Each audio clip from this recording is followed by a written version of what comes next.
Hey guys, स्वागत है आप सभी का the help of bank channel में और मेरा नाम है चिराग चोपड़ा। सो गाइस, आज का हमारा वीडियो एक बहुत ही इंपॉर्टेंट टॉपिक के ऊपर है that how to prepare reasoning for SBI clerk 2022 in 45 days. अब देखो भाई, एसबीआई जे का प्रीलिम्स आने में वही मोटा मोटा हमारे पास 1.5 से 2 महीना बचा है। तो अब हमारी अपनी तरफ से कोशिश होनी चाहिए कि अब हम जल्दी से जल्दी और कम से कम टाइम में अपनी तैयारी को एग्जाम लेवल तक लेके जा सकें या खुद को एग्जाम के लायक बना सकें, एसबीआई क्लर्क बनने लायक बना सकें। राइट। अब देखो, आप अगर एक ऐसे बच्चे हो जिसको रीजनिंग से थोड़ा डर लगता है या उतना कंफर्ट नहीं आता या ये नहीं समझ आ रहा कि तैयारी चालू कैसे करें, तो आज का वीडियो आप लोगों के लिए बहुत ज्यादा इंपॉर्टेंट है। बिकॉज आज मैं आप लोगों के साथ एक proper detailed study plan discuss करने वाला हूं कि आपको किन किन टॉपिक्स में सबसे ज्यादा ध्यान देने की जरूरत है, आपको किन टीचर्स को फॉलो करना है, किस सोर्स को फॉलो करना है, किस मटेरियल को फॉलो करना है, कोई पेड मटेरियल बाय करना भी है या नहीं। मतलब सारी चीजों को आज डिस्कस करने की कोशिश करेंगे। इसी के साथ में आज आप लोगों को एक proper full to do list देने वाला हूं। दैट मीन्स कि भाई आपको किस टॉपिक को किस सीक्वेंस में उठाना है, भाई किस टॉपिक को कितना टाइम देना है, किस टॉपिक को पहले पढ़ना है, किस टॉपिक को बाद में पढ़ना है। मतलब हर चीज के बारे में जो भी इस सेक्शन से रिलेटेड आपका क्वेश्चन होगा, हर चीज का आंसर आज आप लोगों को मिल जाएगा।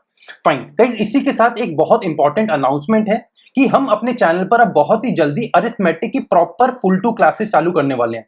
राइट। मतलब क्वांट में एक बहुत इंपॉर्टेंट टॉपिक होता है जो अरिथमेटिक, इसकी बहुत डिटेल्ड क्लासेस अपने चैनल पर चालू होने वाली है। बट उसका एक बहुत इंपॉर्टेंट कंडीशन है कि भाई वो क्लासेस आप लोगों को तभी विजिबल होंगी जब आप इस चैनल के सब्सक्राइबर होंगे। दैट मीन्स कि अगर आपने अभी तक चैनल को सब्सक्राइब नहीं करा है तो जल्दी से चैनल को सब्सक्राइब कर लीजिए। बिकॉज अरिथमेटिक की क्लासेस आप मान के चलिए रामबाण की तरह आपका काम करेंगी। और अगर आपको इस टॉपिक में कुछ भी प्रॉब्लम रहा तो आप इस बार एसबीआई क्लर्क या कोई भी बैंक एग्जाम क्लियर नहीं कर पाएंगे। तो जल्दी से चैनल को सब्सक्राइब कर लीजिए। फाइन, चलो आगे चलते हैं, जल्दी से रीजनिंग के बारे में बातें करते हैं। अब देखो गाइस, सबसे पहला पॉइंट और सबसे पहला स्टेप जो आपको रीजनिंग के लिए फॉलो करना है वो है स्टार्ट विथ पीवाईक्यूज और mock test. What is PYQ? भाई पीवाईक्यू होते हैं प्रीवियस ईयर क्वेश्चंस। अब भाई देखो, रीजनिंग की जो तैयारी है ना वो इंग्लिश और क्वांट से ना काफी अलग होती है। बिल्कुल अलग तरीके से हमें इस सेक्शन की तैयारी करनी होती है। बिकॉज इस सेक्शन में क्या होता है भाई, इस सेक्शन में कॉन्सेप्ट वाला जो पार्ट है ना वो काफी कम होता है। मतलब बहुत ज्यादा कॉन्सेप्ट्स नहीं होते। जितने भी टॉपिक्स हैं सारे छोटे छोटे टॉपिक्स हैं और सबकी तैयारी आप कम टाइम में कर सकते हो। बट उसी के साथ यहाँ पे जो वेराइटी ऑफ क्वेश्चंस है, यहाँ पे जो पैटर्न ऑफ क्वेश्चंस है ना वो बहुत बहुत ज्यादा है। मतलब इंग्लिश और क्वांट के सारे पैटर्न मिला लोगे ना उससे भी कहीं ज्यादा वेराइटी और पैटर्न के क्वेश्चंस आपको अकेले रीजनिंग के सेक्शन में देखने को मिलते हैं। दैट मींस कि भाई अगर आप अपनी तैयारी सबसे पहले पीवाईक्यूज या मॉक टेस्ट से चालू नहीं करोगे ना तो आप हर बार ये देखोगे कि हर थोड़े दिन बाद आपको एक नए पैटर्न का क्वेश्चन मिलता रहेगा, एक नई वेराइटी का क्वेश्चन मिलता रहेगा और आप कभी भी ना कंफर्टेबल फील नहीं कर पाओगे।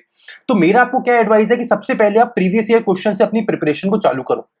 ये क्वेश्चंस आपको कहां मिलेंगे भाई? जनरली जाना गूगल पे सर्च करो previous year questions for SBI clerk या एसबीआई पीओ, तो आपके सामने जितने भी बड़े बड़े वेबसाइट्स हैं या जितने भी बड़े बड़े कोचिंग सेंटर्स हैं सबके प्रीवियस ईयर क्वेश्चंस आपको मिल जाएंगे। राइट। बट होगा क्या, कई बार या बहुत बार ऐसा होता है कि आपको प्रीवियस ईयर क्वेश्चंस तो मिलेंगे नहीं। बिकॉज हमें क्या होता है, जनरली मेमोरी बेस्ड क्वेश्चंस मिलते हैं बट एग्जैक्टली एग्जाम वाले क्वेश्चन आपको नहीं मिलेंगे। तो यहां बच्चों को बहुत ज्यादा प्रॉब्लम आती है और इसका एक बहुत बड़ा ऑल्टरनेटिव होता है मॉक टेस्ट। भाई अगर आप एक प्रॉपर अच्छे वाला मॉक टेस्ट यूज करते हो और अच्छे मॉक टेस्ट से अपनी तैयारी को चालू करते हो तो आप ये मान के चलो कि वो जो बच्चे होते हैं ना जो बोलते हैं कि भाई हम रीजनिंग में 35 में थे 35 लेके आ गए, बहुत ही जल्दी आप भी इस लेवल पे पहुंच जाओगे। ठीक है। अब मॉक टेस्ट सीरीज सबसे अच्छी कौन सी होती है और एसबीआई जेए के लिए इस बार बेस्ट मॉक टेस्ट सीरीज कौन सी होनी चाहिए, इसके बारे में इस वीडियो के एंड में बात करेंगे। राइट। बट आपको अपनी तैयारी या तो प्रीवियस ईयर क्वेश्चन से चालू करनी है या फिर अच्छी मॉक टेस्ट सीरीज से चालू करनी है। ठीक है। ये हो गया हमारा स्टेप 1, आपको इस तरीके से चालू करना है। इसके बाद हम बढ़ते हैं अपने स्टेप 2 की तरफ। भाई स्टेप 2 में जब हमने सारे अलग अलग पैटर्न्स के और अलग अलग वैरायटी के क्वेश्चंस देख लिए, देखो सबसे पहले जब आप प्रीवियस ईयर क्वेश्चंस को करने बैठोगे ना तो सबसे पहले अपने दिमाग में ये एम बनाना कि भाई टाइम का आपके पास कोई बाउंडेशन नहीं है और चाहे क्वेश्चन आपसे बने या नहीं इसका भी कोई बाउंडेशन नहीं है। बिकॉज प्रीवियस ईयर क्वेश्चंस देखना या मॉक टेस्ट से अपनी तैयारी चालू करने का बस एकमात्र उद्देश्य या एम ये है कि हमें ज्यादा से ज्यादा पैटर्न और वैरायटी के क्वेश्चंस दिखें और हमें इस एग्जामिनेशन को थोड़ा लेवल समझ आने लगे भाई फाइनली हमें किस लेवल की तैयारी करनी है। तो एकमात्र वो लक्ष्य है ऐसा नहीं है कि भाई आप ये दिमाग में लेके बैठ जाओ कि भाई वो वाला बच्चा है, वो तो यार 3 मिनट में पूरी पजल बना लेता है, यार मुझे तो 15 मिनट लग गए या 25 मिनट लग गए, मैं तो इस पजल को बना ही नहीं पाया। या जो सिंपल इनइक्वलिटीज के क्वेश्चन होते हैं, यार बच्चे तो 1 मिनट में 5 क्वेश्चन बना लेते हैं, यार मुझे तो 10 मिनट हो गए तब भी मैं एक क्वेश्चन ही बना पाया। तो ऐसा बिल्कुल सोचने की जरूरत नहीं है। देखो मैं आपको अपना एग्जांपल देता हूं या अपना एक बहुत अच्छा एक्सपीरियंस बताता हूं। इनइक्वलिटीज जिसको बोला जाता है कि सबसे हलवा टॉपिक है इस पूरे पेपर का, मतलब 1 मिनट में बच्चे 5 क्वेश्चन बहुत इजीली बना लेते हैं। मेरा एक्सपीरियंस पता क्या था इस टॉपिक के साथ? भाई मेरा एक्सपीरियंस ये था कि मैं पहले स्टार्टिंग में 10 से 15 मिनट लेता था और मैं इनइक्वलिटीज का एक क्वेश्चन बनाता था और वो भी गलत। हर बार मेरे साथ ये होता था कि मैं 10-15 मिनट लेता रहता था, तैयारी करता रहता था और एक क्वेश्चन बनता था वो भी मेरा हमेशा गलत। ये इसलिए होता है बिकॉज इनिशियल डेज में हमें तैयारी के बारे में पता नहीं होता या हमें पता नहीं होता क्वेश्चंस करने का सही तरीका क्या है। बट हमें वहां पे डरना नहीं है, टाइम देना है खुद को और जल्दी से जल्दी आपके वो टॉपिक्स भी तैयार हो जाएंगे। अब भाई मिसलेनियस टॉपिक्स में क्या क्या आता है भाई? उसमें आता है syllogisms, direction sense, inequalities, blood relation, order and ranking and coding decoding. अच्छा, इसके साथ एक और आता है इनपुट आउटपुट और alpha numeric series. Alpha numeric series, ये 2 टॉपिक्स और आते हैं, राइट? अच्छा, इन सारे टॉपिक्स में सबसे इजी टॉपिक्स की अगर मैं बात करूं या इसमें मैं सीक्वेंस की बात करूं कि आपको किस सीक्वेंस में टॉपिक्स को पढ़ना है, तो सबसे पहले आप उठाओ इनइक्वलिटीज, इसके बाद उठाना डायरेक्शन सेंस, इसके बाद उठाना सिलॉजिज्म्स, इसके बाद उठाना आप लोग ब्लड रिलेशन, इसके बाद उठाना कोडिंग डिकोडिंग, इसके बाद उठाना देखो नीचे जो लिखा था हमने अल्फा न्यूमेरिक सीरीज वो उठाना, आखिरी में उठाना ये इनपुट आउटपुट, मतलब इसके बाद उठाना 7वें नंबर पे ऑर्डर एंड रैंकिंग और 8वें नंबर पे उठाना इनपुट आउटपुट। ये सीक्वेंस आप लोग फॉलो करो। ऐसा मैंने क्यों बोला? बिकॉज देखो जनरली हम मिसलेनियस टॉपिक्स पहले क्यों उठा रहे हैं? हम वो इसलिए उठा रहे हैं कि भाई हमें कॉन्फिडेंस आने लगे। भाई देखो जनरली सबसे इंपॉर्टेंट चीज जो हमारी तैयारी में होती है या जो चीज हमारी तैयारी में हमारे सिलेक्शन को गारंटी करती है, भाई वो होता है आपका कॉन्फिडेंस कितना ज्यादा है किसी चीज में। कॉन्फिडेंस कब आएगा? जब आप इस सीक्वेंस में चीजों को करोगे और प्रॉपर टाइम दोगे। ठीक है, अब सबसे पहले बात कर लेते हैं कि हमें कितना टाइम देना है। देखो ये सारे के सारे जो टॉपिक्स है ना, इनका जो कॉन्सेप्ट वाला पार्ट है ना वो बहुत बहुत कम है। मतलब कॉन्सेप्ट इतना है इनका, मान के चलो आप कि अगर आप एक दिन में इनके 5 से 10 वीडियोस देख लेते हो ना, 5 से 10 वीडियोस अगर एक दिन में भी देख लेते हो तो आपका एक पूरा टॉपिक कंप्लीट हो जाता है। मतलब उसके आगे आपको दिमाग लगाने की जरूरत नहीं है। दैट मीन्स कि आपको ज्यादा से ज्यादा किसी भी टॉपिक में कोशिश ये करनी है कि आप YouTube पे जाओ और इनके 5 से 10 अलग अलग वीडियोस देख लो, जिससे क्या होगा कि आपको अलग अलग पैटर्न्स, अलग अलग वैरायटी के क्वेश्चंस देखने को मिल जाएंगे और 10 वीडियो के बाद आपके सारे पैटर्न्स प्लस आपका कॉन्सेप्ट सब क्लियर हो जाएगा। अब आप बोलोगे सर किन टीचर्स को हम फॉलो करें? देखो मैं आपको बोलूंगा कि सबसे पहले आप लोग YouTube पे जाओ और टाइप करो जो भी आपको टॉपिक पढ़ना है। भाई फॉर एग्जांपल आज हम इनइक्वलिटी से चालू करते हैं, तो भाई YouTube के सर्च बार में ऊपर टाइप करो भाई इनइक्वलिटीज फॉर एसबीआई क्लर्क। आपके सामने हजारों वीडियोस आ जाएंगे फॉर एसबीआई क्लर्क। आप क्या करो, ऊपर से उठाना चालू करो। भाई पहले वीडियो को देखो, दूसरे को देखो, तीसरे को देखो, ऐसे करके ऊपर के 5 वीडियोस देख लो। ठीक है, 5 अलग अलग टीचर्स की वीडियो देखना, मतलब सेम टीचर के मत देखना। ये मैं इसलिए बोल रहा हूं बिकॉज इनिशियली क्या होता है, आप ये डिसाइड करने की कोशिश करो कि आपको किस टीचर का समझाने का तरीका सबसे अच्छा लग रहा है और आपके दिमाग में किस टीचर का समझाया हुआ फिट हो बैठ रहा है। ठीक है, अब अगर सबसे फेमस टीचर्स की बात करें तो भाई एक चैनल जिसका नाम है बैंकर्स पॉइंट, इसको फॉलो कर सकते हो। एक पुनीत सर है, इनको फॉलो कर सकते हो। अंकुश लांबा सर है, इनको भी फॉलो कर सकते हो। हमने द अल्फा बैंकर पे बहुत सारे रीजनिंग के वीडियोस डाले हैं, आप उसको भी फॉलो कर सकते हो। जिस भी टीचर का आपको समझ आए एक एक बार सब टीचर्स के वीडियोस देखो, जो सबसे अच्छा जमता है उसके क्लासेस ले लो। ठीक है, अब डेली बेसिस पे इस सेक्शन को, इस टॉपिक को हमें कितना टाइम देना है? भाई डेली बेसिस पे आपको 2 घंटा देना है और 2 घंटे में आपको कोशिश करनी है कि जल्दी से 5 वीडियोस किसी भी एक टॉपिक के उठा के देख लो। ठीक है, और हर एक टॉपिक को आपको कोशिश करनी है कि 2 दिन के अंदर अंदर आप उनके कम से कम 10 वीडियोस देखो। मतलब एक दिन में 5 वीडियोस, 2 दिन में 10 वीडियोस एक पर्टिकुलर टॉपिक के आपको देखने हैं। ठीक है, तो कितने टॉपिक्स हैं? टोटल 8 टॉपिक है। अगर 2 दिन हर टॉपिक को दोगे तो 16 दिन, मतलब मोटा मोटा मान के चले तो 2 हफ्ते के अंदर आपके ये मिसलेनियस टॉपिक सारे कवर हो जाएंगे। ठीक है, और अगर एग्जाम पॉइंट ऑफ व्यू से बात करें तो भाई 35 मार्क्स का टोटल पेपर आता है। इसमें 15 से 20 मार्क्स के अकेले ये वाले टॉपिक्स आते हैं और ये टॉपिक्स आप अकेले 2 हफ्ते में पूरे विद कॉन्सेप्ट खत्म कर सकते हो। दैट मीन्स कि अगर आप बिल्कुल सही तरीके से तैयारी करते हो तो 2 हफ्ते के अंदर आपका 50% रीजनिंग का सिलेबस बिल्कुल कंप्लीट हो जाएगा। तैयारी का प्रोसेस बिल्कुल सही होना चाहिए। ठीक है, तो ये था हमारा स्टेप 1 कि हमें सबसे पहले मिसलेनियस टॉपिक्स उठाने हैं। सीक्वेंस मैंने आपको बता दिया, कितना टाइम देना है ये बता दिया। 2 हफ्ते के अंदर सारे आपको मिसलेनियस टॉपिक्स कंप्लीट करने हैं। नेक्स्ट हमारा थर्ड स्टेप क्या होना चाहिए? अब जब हमें ये लगेगा कि भाई हम रीजनिंग में थोड़े बहुत कंफर्टेबल होने लग गए हैं उसके बाद we have to start working on puzzles and sitting arrangement. Comfortable होने का क्या मतलब है भाई? देखो, कंफर्टेबल होने का मतलब है कि भाई वो 8 जो मिसलेनियस टॉपिक्स हमने जो बात करी अभी, अगर उसमें से आप 2-3 टॉपिक्स कर लेते हो ना, तो आपको ये समझ आएगा कि भाई रीजनिंग वाला जो सेक्शन है ना, वो बहुत ईजी है।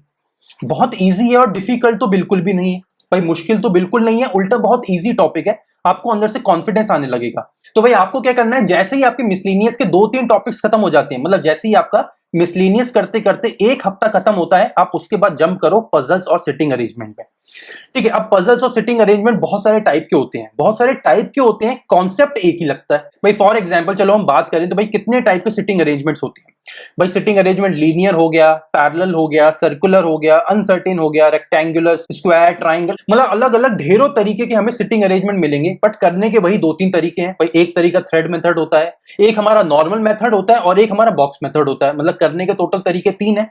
आपको क्या करना है भाई, एक बार उन तीनों में से जो भी आपको एक तरीका जमता है भाई, वीडियोस देखो यूट्यूब पे, तीनों मेथड समझने की कोशिश करो। जो मेथड आपको सबसे अच्छा जमता है उस मेथड को पकड़ो और ये सारे के सारे टॉपिक्स लगा मारो। ज्यादा कॉन्सेप्ट है ही नहीं, अलग अलग वैरायटी के क्वेश्चंस मिलेंगे आपको, दैट्स इट।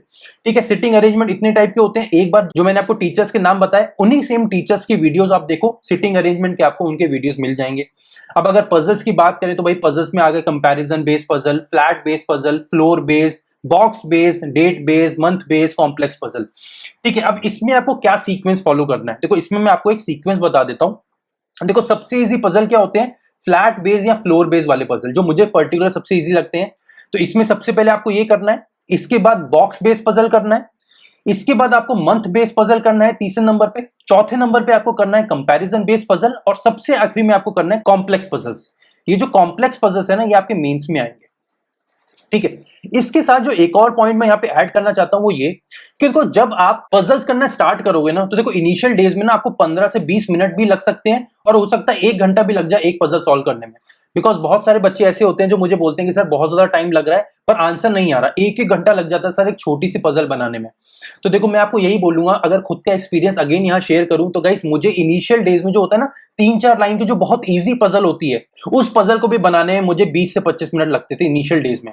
और हमने अभी पीछे अपने चैनल पर एक टॉपर का, एसबीआई पीओ टॉपर का इंटरव्यू लिया था, उसमें टॉपर ने भी बताया था कि भाई उसको 1-1 घंटा लगता था एक मेंस लेवल की पजल बनाने में, बट फाइनली वो मेंस में, एसबीआई पीओ मेंस में टॉपर बन के निकला है। दैट मीन्स कि सबकी जर्नी सेम होती है, सबको इनिशियल डेज में बहुत ज्यादा टाइम लगता ही लगता है, बट आपको ये मान के चलना है कि भाई ये एक प्रोसेस है जिससे हमें गुजरना बहुत जरूरी है। तो एकदम से डीमोटिवेटेड फील नहीं करना, यार मुझसे हो नहीं रहा, उससे तो हो रहा है, मेरा वो दोस्त तो इतनी जल्दी पजल बना लेता है, मैं नहीं बना पा रहा, भाई ऐसा बिल्कुल नहीं सोचना। बिकॉज जहां वो आ जाए, हो सकता है आज से 1 महीने बाद या 10 दिन बाद आप भी वहां हो, बट ये प्रैक्टिस और ये तरीका करने का बहुत ज्यादा इंपॉर्टेंट है। इसमें आपको क्या करना है, जिन भी यूट्यूब चैनल्स का मैंने आप लोगों को नाम बताया, वो सारे यूट्यूब चैनल्स आपको फॉलो करने हैं। इसी के साथ पजल्स के लिए पर्टिकुलरली एक और चैनल आप लोगों को बता रहा हूं, और उस चैनल का नाम है मेरिट शाइन। इस चैनल को भी आप लोग फॉलो कर सकते हो पर्टिकुलरली फॉर पजल्स। पजल्स का बहुत अच्छा कॉन्सेप्ट यहाँ पे आपको मिल जाएगा, इनको आप लोग फॉलो कर लो। ठीक है, अब हमारा नेक्स्ट स्टेप क्या होगा भाई? स्टेप 4 हमारा है practice as much as you can. देखो कॉन्सेप्ट एक बात हो गई, बट मैंने अगेन आपको वीडियो के स्टार्टिंग से बार बार बोल रहा हूं कि रीजनिंग का जो कॉन्सेप्ट वाला पार्ट है वो बहुत ही लो है, मतलब कॉन्सेप्ट ज्यादा इसमें है ही नहीं इस टॉपिक में। भाई इस टॉपिक की जो ताकत है वो इसके अनगिनत नंबर ऑफ पैटर्न या अनगिनत number of variety of questions, ये इसकी ताकत है। तो हमें क्या कोशिश करनी है कि भाई हम जल्दी से जल्दी अपने कॉन्सेप्ट्स खत्म करें और उसके बाद जल्दी से प्रैक्टिस की तरफ शिफ्ट करें। ठीक है, देखो मुझे ही पता है कि एग्जाम ओरिएंटेड कंटेंट हमें कहीं नहीं मिलता, बिकॉज जब मैं खुद प्रिपरेशन करता था तो मैं इतना परेशान रहता था, बिकॉज ना तो मुझे प्री का कहीं कंटेंट मिलता था, ना तो मेंस का कंटेंट मिलता था। चलो प्री का कंटेंट तो एक बार यूट्यूब पे मिल भी जाएगा, पर मेंस का कंटेंट तो कभी कहीं नहीं मिलता। तो इसके लिए मैं आपको एक पीडीएफ सोर्स का नाम बता रहा हूं, आप लोग उस सोर्स को फॉलो करो, और एक सोर्स को आप लोग एक बार बाय करोगे, आपके दोनों काम हो जाएंगे, मतलब प्री प्लस मेंस दोनों ही काम हो जाएंगे। और उस सोर्स का नाम है गाइडली का पीडीएफ बंडल। अब देखो इसमें आपको बस एक पीडीएफ बंडल बाय करना है, इनके बहुत सारे अलग अलग पीडीएफ बंडल आते हैं, उसमें से एक पीडीएफ बंडल का नाम है अल्टीमेट पीडीएफ बंडल। ये वाला पीडीएफ बंडल आप लोग बाय कर लेना। ठीक है, इसमें आपको प्री प्लस मेंस सारा कंटेंट मिल जाएगा, और इनके टू डू लिस्ट भी चलती रहती है, तो वो भी आपको मदद मिल जाएगी। इसके साथ अगर आप ये पीडीएफ बंडल बाय करना चाहते हो तो ये कोड लगा लेना अल्फा। अल्फा कोड लगाओगे तो आपको एक्स्ट्रा 12% ऑफ और ज्यादा मिल जाएगा, मतलब ऑलरेडी इनकी साइट पे आई थिंक 80% ऑफ चल रहा है, प्लस ये वाला कोड लगाओगे अल्फा तो 12% और ज्यादा ऑफ मिल जाएगा, तो आपकी और ज्यादा मदद हो जाएगी। देखो हाँ, शेड्यूल में आपको मैं ये बताना भूल गया कि आपको डेली बेसिस पे जहां 2 घंटे आपको मिसलेनियस टॉपिक्स में टाइम देना है, प्लस उसके साथ 2 घंटे आपको सिटिंग अरेंजमेंट प्लस पजल्स में भी देने हैं। अब ये 2 घंटे प्लस 2 घंटे आपको कितने टाइम के लिए देने हैं भाई? ये आपको देने हैं इनिशियली 1 महीने के लिए, दैट इज 30 डेज के लिए। इसमें पहले 2 हफ्ते के अंदर, पहले 2 वीक्स के अंदर आपके मिसलेनियस टॉपिक्स पूरी तरह से कंप्लीट हो जाएंगे। उसके बाद जो आपका टाइम बचेगा, देखो फिर तो आपको बस अकेले 2 घंटे देने पड़ेंगे, तो इस 2 घंटे को आप डेली बेसिस पे सिटिंग अरेंजमेंट प्लस पजल्स को देना है और आपको कॉन्सेप्ट्स पे काम करना है। सबसे पहले कोई प्रैक्टिस नहीं करनी, कुछ नहीं करना, बस कॉन्सेप्ट्स पे ध्यान दो पहले 1 महीने के लिए, ठीक है। जैसे ही आपका ये 1 महीना खत्म हो जाता है और आपको ऐसा लगता है कि भाई मैंने सारे miscellaneous topics plus puzzles plus sitting arrangement के मैक्सिमम कॉन्सेप्ट समझ लिए हैं, इसके बाद आपको बस और बस प्रैक्टिस करनी है। मतलब जैसे ही आपका 1 महीना 30 दिन खत्म होते हैं, अगले बचे 15 दिन आपको बस और बस प्रैक्टिस करनी है डेली बेसिस पे। आपको कोशिश करनी है कि आप लोग डेली बेसिस पे 3 से 4 पजल के सेट लगाओ, एटलीस्ट 2 से 3 सिटिंग अरेंजमेंट्स लगाओ, 2 से 3 कम से कम। और जितने भी मिसलेनियस टॉपिक्स हैं, सारे के सारे मिसलेनियस टॉपिक्स के 5 से 10 क्वेश्चंस करने हैं डेली, ठीक है। अब ये चीज करने में आपको कितना टाइम लगेगा? देखो 5 से 10 मिसलेनियस टॉपिक्स करने में आपको अराउंड मान के चलो 1 घंटा लगेगा, सारे टॉपिक्स से करोगे तो। और इस चीज में आपको लगेंगे 2 घंटे, ठीक है। मतलब डेली बेसिस पे 1 महीना खत्म होने के बाद आपको 1 + 2 3 घंटा देना है, हर दिन प्रैक्टिस करना है 3 घंटे के लिए, दैट्स इट, ठीक है। अब बात करते हैं अपने लास्ट और फाइनल स्टेप की। भाई final step for becoming SBI clerk क्या होना चाहिए? देखो फाइनल स्टेप जो मैंने स्टार्टिंग में बात करी थी कि आपको exam oriented mock test series buy करना बहुत ज्यादा जरूरी है। देखो इस टाइम अगर आप मार्केट में देखोगे तो unlimited number of mock test series आपको अवेलेबल है। अब भाई प्रॉब्लम ये आती है कि भाई या तो किसी मॉक टेस्ट सीरीज का एग्जाम का लेवल नहीं होता, या तो वो मॉक टेस्ट सीरीज बहुत ज्यादा कॉस्टली होती है। मतलब ये दोनों ही इश्यूज ऐसे हैं जिसकी वजह से बच्चा एक अच्छा मॉक टेस्ट सीरीज नहीं ले पाता। तो मेरे पास इसका एक सोल्यूशन है। भाई आप लोग स्मार्ट कीड़ा का मॉक टेस्ट सीरीज बाय कर सकते हो। अब स्मार्ट कीड़ा या फिर टेस्ट जोन, जो भी आपको नाम समझ आए, दोनों ही सेम नाम है। इसमें आप लोग कोड लगा सकते हो अल्फा 10।